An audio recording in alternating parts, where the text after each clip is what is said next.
Okay, lumabas daw to kaninang exam at sagutan po natin.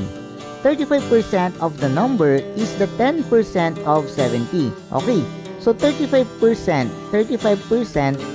of a number, meaning multiplication yan, the number, maglagay na lang tayo ng variable na n, is equal sign yan, 10% of 70.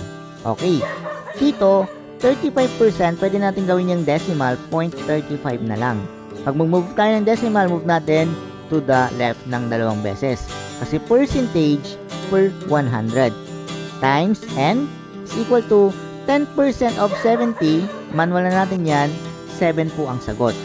Therefore, para ma-isolate po itong n, lipat lang po natin itong 0.35 sa kabila.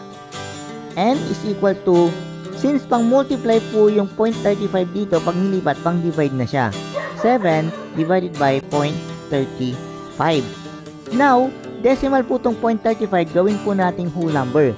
I-move po natin ng dalawang beses to the right. At pag na-move tayo ng decimal sa denominator, mag-move din tayo po sa numerator. So, dalawang beses din yan. 1, 2. So, magiging 700 yan. So, n is equal to 700 divided by 35 is 20. So, ang sagot po dito sa question na to is 20. I hope you got this one and follow for more.